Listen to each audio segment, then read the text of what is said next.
.com/the Derrick Lamon Experience, as well as Apple Podcasts, Spotify, YouTube, Amazon Music, iHeart, etc. Of course, this is The Week in Gaming.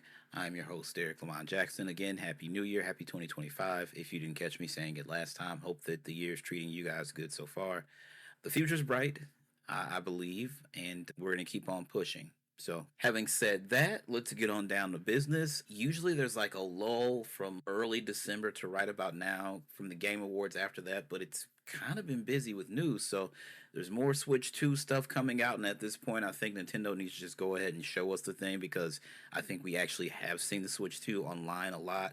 We've seen accessories. I saw somebody holding one. I don't think this is a mock-up. I think this was the actual unit, and they had it compared to the original Switch.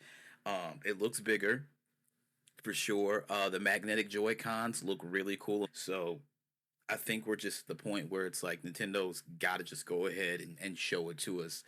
I don't know if any of these channels who have been showing it off, like DMCA strikes happen on YouTube all the time. I remember them happening on Twitter. I've been struck on Instagram before, but I haven't seen any of the content struck, and it's just like, this is the big N. They will sue you within an inch of your life. So it's pretty surprising. Or maybe they're just compiling them all and they're going to hit everybody at one time. I don't know. But again, it looks like we've seen the Switch 2. This is not exactly grain of salt because there's no report exactly, but it looks like we've seen the damn thing. I would not be surprised if that was the actual final retail unit. Here we are.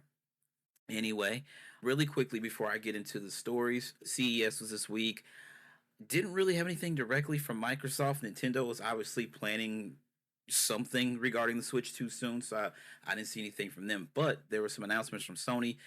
Ghost of Tsushima Legends anime adaptation is coming in 2027 from Aniplex and Crunchyroll, so be on the lookout for that. Helldivers 2 is getting a major motion picture from PlayStation Productions. This I have no problem with, but the only thing that's weird about it is I kind of feel like, and a lot of people feel like Helldivers is like a spiritual successor to, God damn it, what's my movie? Starship Troopers. Because it kind of feels like everybody's like, this feels very Starship Trooper-ish, like it's a spiritual successor. So I don't know.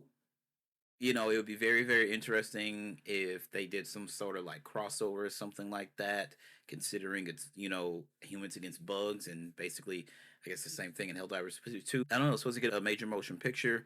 It's going to be PlayStation Productions. I don't know who they're going to partner with, whether it's going to be Warner or Paramount or MGM, which is now under Amazon. I don't know, but it should be very, very interesting to see where this goes from here. And then a Horizon Zero Dawn film adaptation is coming from Columbia Pictures and PlayStation Productions. Columbia would be Sony, I believe.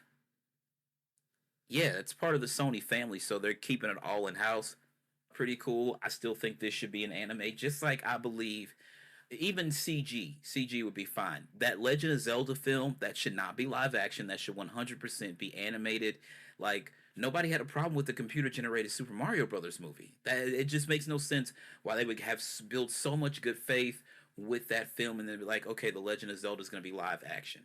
Like, I just don't get that. With all the creatures and stuff like that, the monsters you have to fight, depending on what version of Hyrule they give us, are we going to get like Breath of the Wild, Tears of the Kingdom? Are we going to get like Ocarina / Majora's Mask? Are we going to get like Twilight Princess, Link's Awakening? Like, I don't know what version they're going to use. And that's why I'm just like, it doesn't really make sense for that to be a live action film. That should definitely be animated or computer generated animation. I don't know, but those are just my thoughts. But anyway, that's what I got for you guys from Sony from the CES show. I'm sorry. Our top story is this. This comes from Game Rant. New Xbox Series X and S sales figures are bad news for the consoles. Xbox Series X and S sales are lower than the previous generation, with only 767,118 units sold in November of 24. Microsoft's focus on first-party games going cross-platform may reduce the appeal of owning an Xbox Series X and S. Despite low sales, Microsoft isn't concerned about Xbox as they prioritize building great games and expanding Xbox Game Pass. A recent report has shown that its Series S sales are estimated to be lower than the previous generations. While many fans believe the Xbox Series X and S is the more powerful console, it hasn't really translated that much in terms of purchases. Microsoft has previously confirmed that Xbox hardware revenue has dropped. However, with Microsoft shifting its focus away from consoles, the results are not too surprising.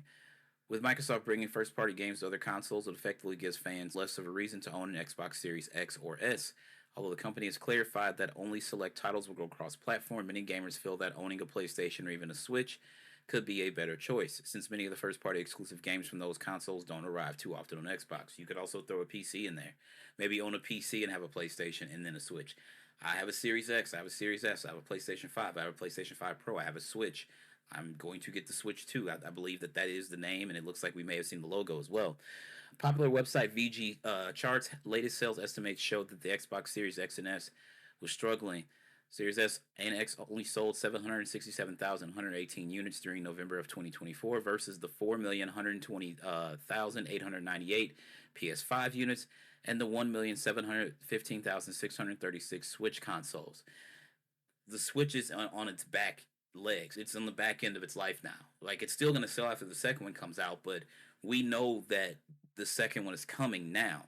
And for it still to sell that many units in 1 month, that is staggering. When you look at that, Sony sold 4 million PlayStations in November, and then Microsoft with a paltry 767,000 combined of the Xbox Series X and S.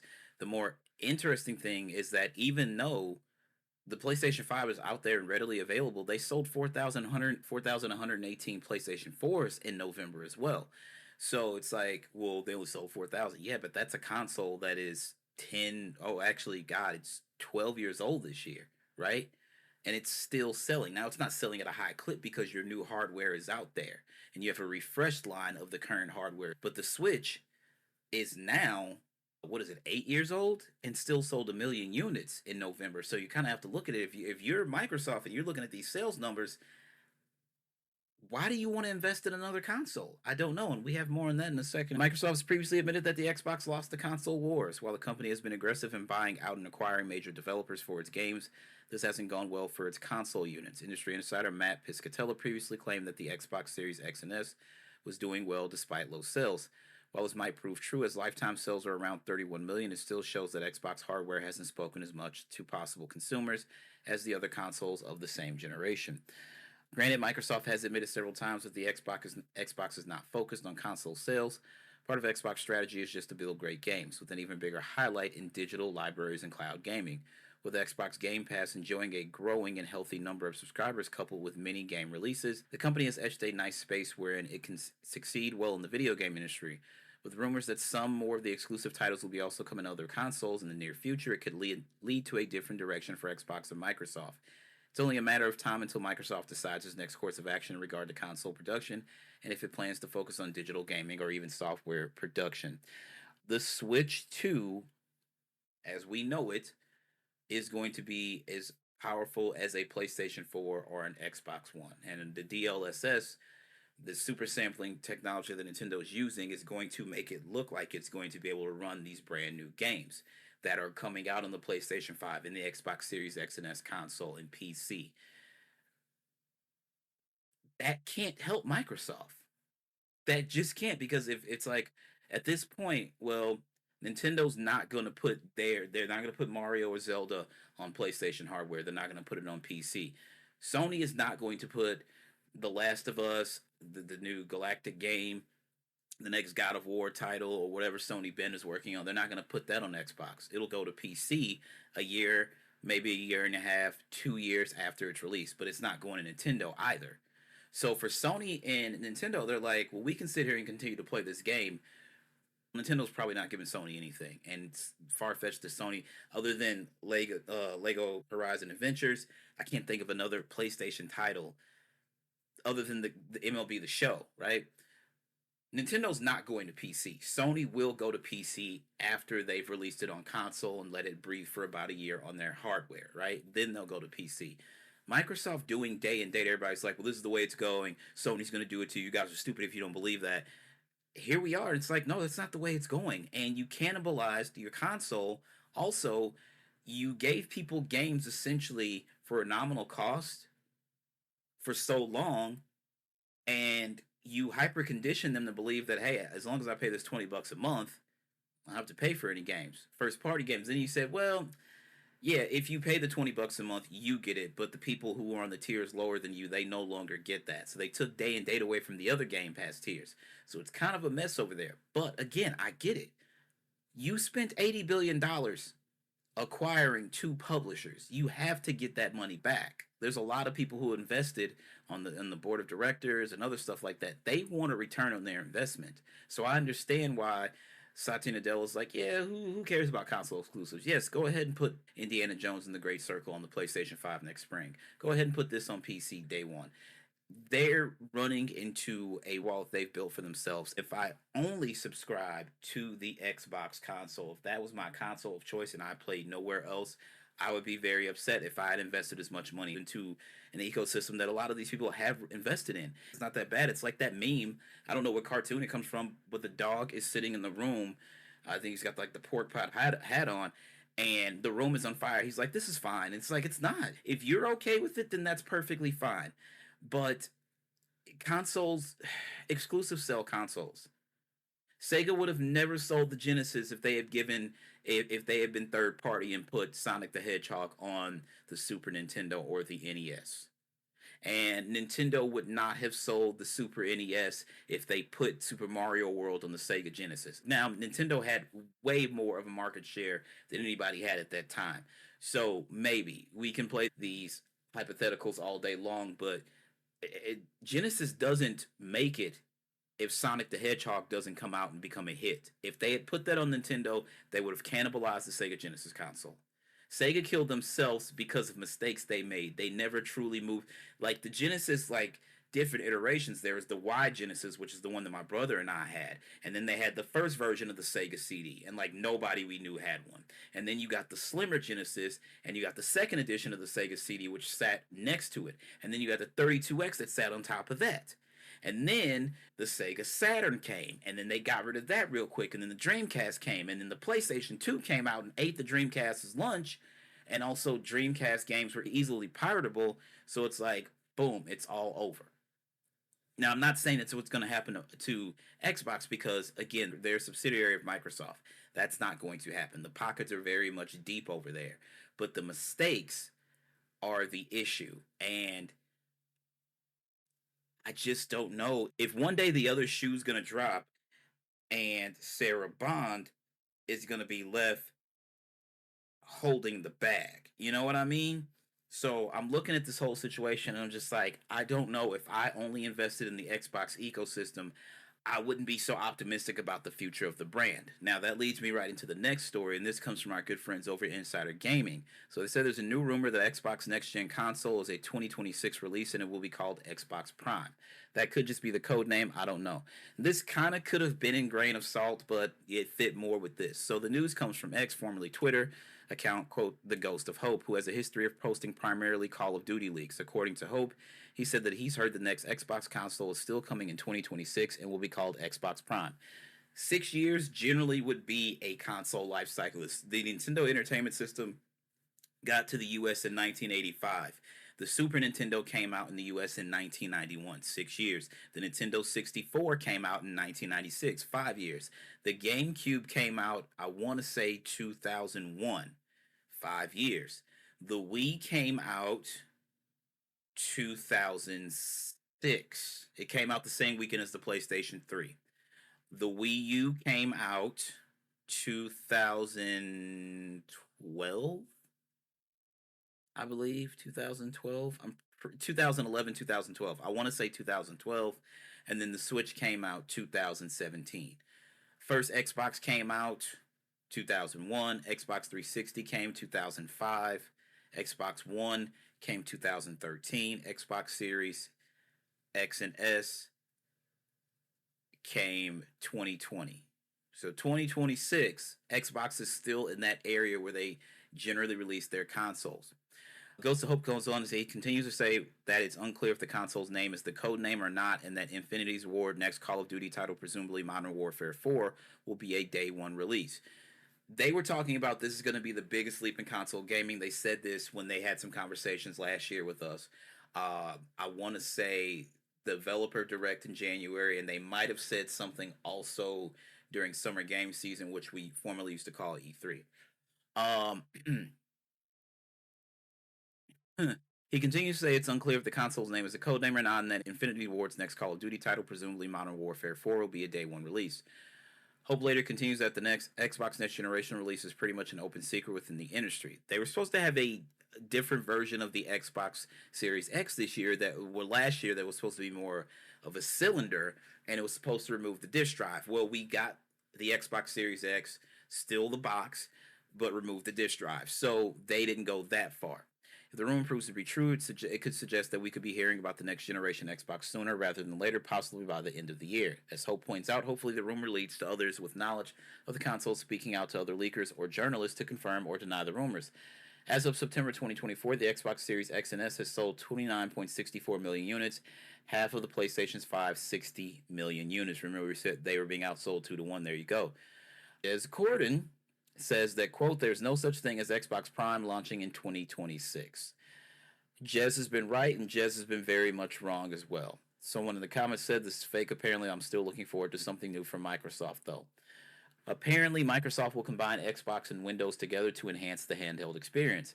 And this apparently is very true. In a recent interview, Microsoft's Jason Ronald, the VP of Next Generation, explained that the company is working to fuse Xbox and Windows to create an enhanced, accessible, and much more enjoyable handheld gaming experience. So the handheld is coming. Everybody's like, this is going to set them apart, and this is where they're going to crush Sony. It's not going to do that. I'm sorry. The ROG Ally exists. The Steam Deck, they exist. A handheld is not going to supplement a console. It just isn't. It just isn't. I want you guys to know that it's not going to combine that only works for Nintendo because they combined home console and mobile R&D into one, and that's why the Switch is a hybrid console. That's why it worked for them. Sony's not going to do that, and Microsoft's not going to do that. Now, we know that there's going to be a Microsoft handheld, and we're pretty certain there's going to be a Sony handheld as well around the time of the PlayStation 6, but the handheld would have the power of essentially the PlayStation 5. But this new Microsoft handheld is not going to kill the PlayStation. Don't believe that. He stressed that the tech titan has spent 20 years building a world-class operation system, but that OS is confined almost entirely to the console. The goal is to make Windows-powered gaming handhelds much more efficient and user-friendly by linking the power of the versatility of Windows with the gaming-focused capabilities and the UI of the Xbox. For years, rumors regarding an Xbox handheld have circulated like wildfire. With the global rise of the handheld gaming devices soaring, many have wholeheartedly expected Team Green to come out with something in that space, but Xbox representatives have remained relatively tight-lipped. I think they had to convince the board of directors that it was worth it, considering the fact that, again, the Xbox Series X and S consoles are being outsold 2-1 by the PlayStation 5 consoles. It's like, why should we invest more into this division of Microsoft when you guys can't give us a return on investment? And we gave you $80 billion and you went out and bought 2 publishers, and still we're not seeing a proficient hike in game sales. Why? Because you invested in Game Pass. That's why you're not seeing the game sales. If you had never created Game Pass and you forced people to buy the games, it would be a different story, I'm sure. Because if you do that and you acquire Activision Blizzard King, and then you have to actually buy Call of Duty, you had to buy Starfield, etc., etc., I think the sales numbers would have been different. Not saying it would have been huge on everything, I'm just saying I think you'd see a difference. During a recent panel that was covered by The Verge, Jason Ronald of Microsoft spoke about the impending fusion between Xbox and Windows that will vastly improve how users enjoy their handheld devices. For the longest time, devices like the Asus ROG Ally and Ally X have been hampered by the cumbersome and at times buggy Windows UI. Ronald explained, quote, the last 20 years we've been really innovating for a long time in the console space, and as we partner across the industry, it's really about how do we bring those innovations that we've incubated and developed into the console space and bring them to PC and bring them to the handheld gaming space. I would say it's bringing the best of Xbox and Windows together because we have spent the last 20 years building a world-class operating system, but it's really locked to the console. What we're doing is we are really focused on how do we bring those experiences for both players and developers to the broader Windows ecosystem. Many opt to go with the Steam Deck because the Steam OS is built for gaming first, whereas the Windows 11 implementation feature on most handheld gaming devices is designed for multitasking of sorts. You're not writing a paper on a gaming handheld. You're not doing a PowerPoint in a gaming handheld. Windows does not need to be that ingrained into it. I'm just saying. There's just not a lot of things you're going to do on a gaming handheld that you can't already do on your phone or your tablet. That's why this is kind of like what is the point? It just like really tell me what the point is. Because I'm missing it. Why do you need full Windows integration into a gaming handheld? You're not building a PowerPoint presentation on a fucking gaming handheld. You're not doing an Excel spreadsheet on a fucking gaming handheld. Maybe you'll check your email. Doubtful. All that stuff you can do on an iPhone or an iPad or Android, whatever the fuck. It just doesn't make any sense to put it here. Anyway, sure, it means that all Windows 11 devices are much more versatile and inclusive, but the experience isn't great overall. Using a stock standard Windows UI on a 7-inch or 8-inch display is often painstaking. Yeah, no shit. Ronald summed it up, quote, "At the end of the day, our goal is to make Windows great for gaming on any device. The reality is that the Xbox operating system is built on top of Windows, so there's a lot of infrastructure that we built in the console space that we can bring to the PC space and really deliver that premium gaming experience on any device. Perhaps his mission can make gaming handhelds feel much more like gaming handhelds in the future, whatever, and not like a miniature laptop that also plays games." I think this is ridiculous. Just being honest. Even if you were to go the other route and take the Xbox UI and put it on Windows PCs, it would freak a bunch of people the fuck out. Especially your grandma and grandpa who don't game, they just check their Facebook and their email. Like, oh, Nat sent me a picture of the kids. These divisions are separate for a reason. Windows is its own division and Xbox is its own fucking division. They're separate for a reason. It's just not necessary. And the fact of the matter is that Windows is keeping the lights on over at Microsoft. There was a time where Sony Music and Sony Film was the big breadwinner over at Sony, and now PlayStation is keeping the lights on over there. Why? Because Sony decided to make a bunch of fucking Venom movies and a Spider-Man universe that actually did not feature Spider-Man, and that's why all those films were fucking terrible. I'm here to tell you. You don't make a Kraven the Hunter film without Spider-Man. You don't make Madame Web. You don't make Morbius, and you don't fucking make Venom. Venom is the only one where you kind of halfway could have got away with it, but Spider-Man needed to show up in at least one of those 3 films. Anyway, that's just my 2 cents. I don't think a lot of this makes any sense. I have to wonder what Microsoft is really thinking. If I'm on the board of directors and it's like we have the more, because those emails leaking could have been the worst thing for fucking Microsoft and for Xbox, especially Phil Spencer. The PlayStation hardware specs, the PlayStation 5 hardware specs are revealed, and it's like, well, this is the GPU and this is the CPU, and then Phil starts emailing people around Microsoft like, it's clear we have the better product. Okay, show us the games. And then Sony did that first PlayStation 5 showcase, and they blew us away. And it's like, holy shit, this is what we can play? And Microsoft's like, here's Halo Infinite. And everybody's like, this looks like dog shit. What have you been doing? And then that got pushed back. It didn't even launch with the console. And then we come back in September of 21, another PlayStation 5 showcase, and they show us the Wolverine teaser, Spider-Man 2 teaser, Gran Turismo teaser, God of War Ragnarok teaser. Sony just kept fucking knocking it out the park. And Microsoft's like, we're going to buy another publisher. Because remember, the news that they had acquired Bethesda ZeniMax went live the day before the Xbox Series X and S pre-orders went live. And I still to this day believe that was the reason it was hard to get the console you wanted. Because I couldn't get a Series X pre-order that day. I was able to get a Series S pre-order, but not a Series X. I didn't get the Series X till like the following August of 21. So I just look at this, and if I'm on the board of directors, I'd have to be like, generational leap, what are you doing down there in research and development, and how much is this going to cost the company? No, you absolutely will not be releasing 2 SKUs next time. And if you are going to release 2 SKUs, one with a disk drive, one without, fine. But they need to there doesn't need to be a difference of power and RAM and stuff like that between the two, because as much as they want to tell you that that's not the issue, it is. When you tell developers, hey, there's no parity. If you make a game, it has to run on the Series X and the S is underpowered, that's going to cause fucking issues.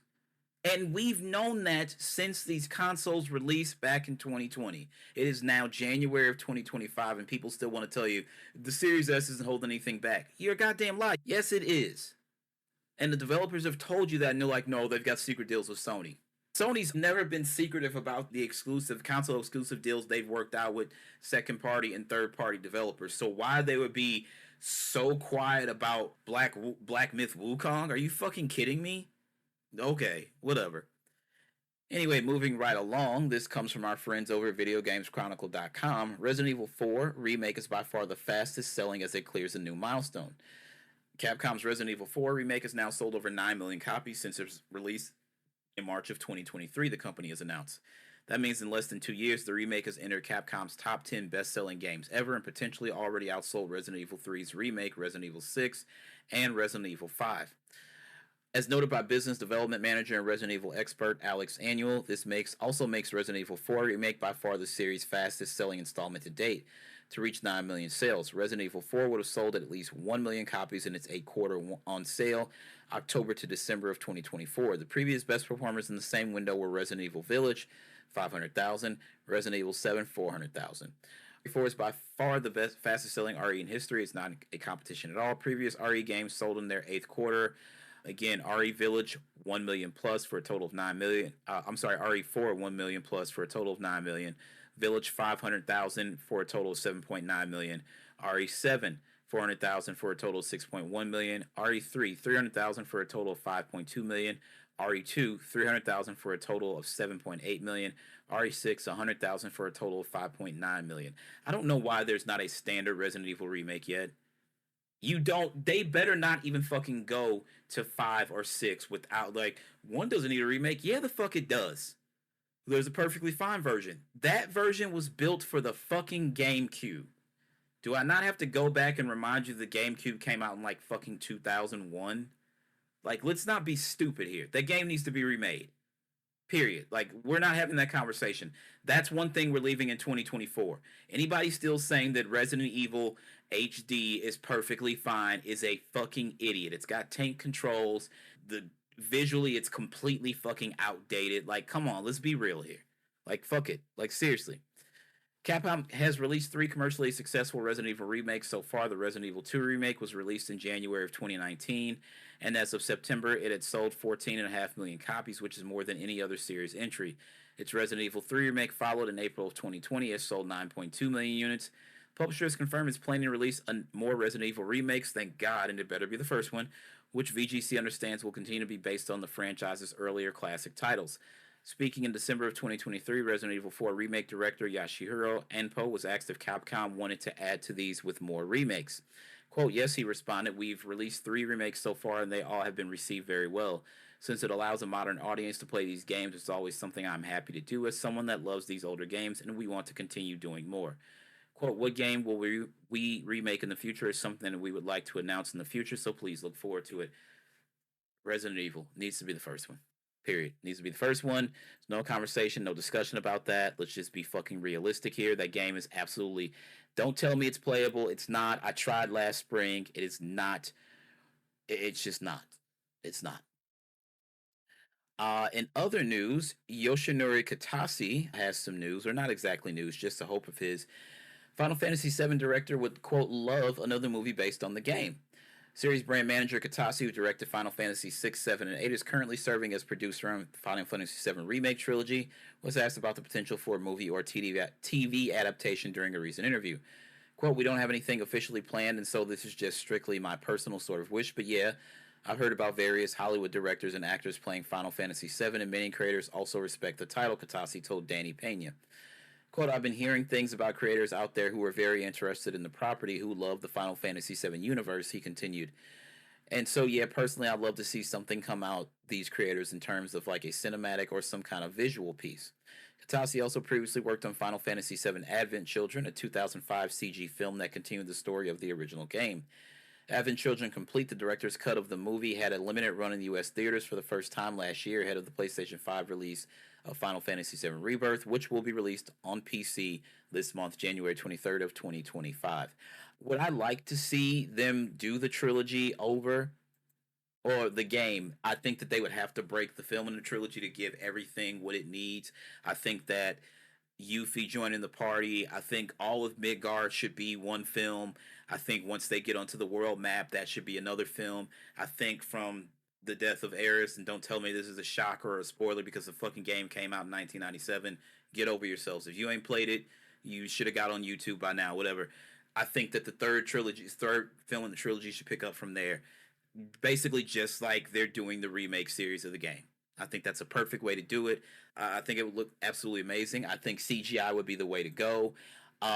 If you do live action, people forget when you do a live action film and you don't have anything on the planet that looks like the universe that these games take place in, you have to build those sets, and that costs a lot of money. Most of the MCU is done via blue and green screen. That's completely possible. Sure. Doing the CG probably would cost a bit more, but doing the blue screen. So either way, you're either going to hire these actors to play the roles or you're going to hire them to do the voice of these characters. But I would love to see a Final Fantasy VII film trilogy. I think that would be really cool. And other news, this is also coming from VideoGamesChronicle.com. The Nintendo Switch 2 is expected to sell 4.3 million units in the US in 2025, financial analyst forecast. That's according to Matt Piscatella, executive director of video games at market research firm Circana, who published the sales forecast on Blue Sky on Wednesday. Despite anticipating a strong start for the console, the analyst expects the PS5 to be this year's best-selling console in the United States. Quote, seeing as how announcement appears to be coming soon, but who knows, I have Nintendo's next hardware device selling 4.3 million units in the US in 2025, assuming 1H launch, accounting for approximately one-third of all video game console hardware units sold in the year, excluding PC portables, Piscatella wrote. Quote, expecting to see hardware constraints for several months after a significant early demand surge in units sold will, of course, be dependent upon manufacturing capabilities. I still expect PlayStation 5 to rank first in overall hardware units sold in the U.S. during the year, Piscatella added. Circana plans to release a full 2025 Outlook piece later this month after it publishes December sales data for the U.S. market on January 23rd. That would be the same day Final Fantasy VII Rebirth launches on PC. Company reported last month that Nintendo Switches surpassed the lifetime sales of the Sony PlayStation 2 with 46.6 million units sold. Life to date, Switch now ranks second in all-time units sold across all video game hardware platforms in the U.S., trailing only the Nintendo DS, Piscatella said at the time. Nintendo has yet to officially reveal its Switch successor, but the company is committed to do so during its current fiscal year, which ends on March 31st of 2025. At CES this week, accessory maker Genkai has been showing off what it claims to be an accurate replica of the system ahead of an alleged April 2025 launch date. Switch 2 logo may have also leaked this week. And again, this could have been in grain of salt, but I don't have a picture of the logo and I don't do a video version of this podcast, so there's really no point to do that. But it's out there, and I'm pretty certain that's going to be the retail unit that we've all been seeing. If you've been, I guess, fortunate enough to actually see it. So, I don't know. In other news, congratulations to Sony. Astro Bot is the top awarded game of 2024. It took home a total of 110 awards, and that is basically 36% of the industry's awards given out this year. So it is the most awarded game, last year in 2024. So congrats to Sony. It won Game of the Year at the Game Awards. Everybody's like, how the fuck is this possible? Well, it's one of the highest rated games of the year, if not the highest, and it won the most awards. Like, everybody's like, Jeff Keighley, Sony's in Jeff Keighley's pocket. It's like, no, people just really think it's a good game. Sorry to tell you. Astro's Playroom was really, really good. And that was a pack-in title that was already pre-installed on your PlayStation 5 when you took it out the box. So I think it's a really, really good game. I think Team Asobi has something on their hands. I can't wait to play it. Still waiting for it to come in the mail, but I cannot wait to play this fucking game. So congratulations to Team Asobi and everyone over at PlayStation Studios. You guys got another hit. Last but not least, back at the Game Awards, we saw the new trailer for the new Naughty Dog game, and we have some information about the studio itself. Naughty Dog founder explains why he sold it to Sony. Quote, looking back, it was the right call. Naughty Dog's co-founder reflects on why changes in the industry forced the studio to sell to Sony. Naughty Dog co-founder Andrew Gavin has reflected on why he sold the studio. Gavin, who worked at the studio until 2004, reflected on how the games industry had changed in a post on LinkedIn. Gavin claimed that the California-based studio was sold due to skyrocketing budgets. Yeah, and that's because that's where we were moving into the HD era of gaming. The PlayStation 3, the Xbox 360 came in 2005. The PlayStation 3 came in 2006. Gaming was changed. Gaming was changed at that point. In the early 80s, games cost less than 50,000 each to make, he wrote. By the time we get to Jack and Daxter, the budget busted the 15 million mark. Video game budgets have increased rapidly in the last decade, leading several projects to reach and in some cases cross budgets of 500 million. Excuse me, I think the most recent Call of Duty Black Ops Cold War, I think, was a $500 million game. I think I just saw that the other day. The Last of Us Part 2, Naughty Dog's latest game, which was released in 2020, cost $220 million to develop. Quote, selling to Sony wasn't just about securing a financial future for Naughty Dog, it was about giving the studio the resources to keep making the best games possible, without being crushed by the weight of skyrocketing costs and the paralyzing fear that one slip would ruin it all, he continued. Looking back, it was the right call. Naughty Dog's next game, Intergalactic: The Heretic Prophet, was announced during the Game Awards back in December. Naughty Dog boss Neil Druckmann said last July that numerous games, including multiple single-player projects, were in development at Naughty Dog, but stressed that while they won't all be The Last of Us titles, they will have a similar goal. Quote, we create experiences that are steeped in story and character, especially relationships, he told the LA Times. The stories of some sort of philosophical core that everything is going to revolve around and feed into. That's definitely the theme in The Last of Us.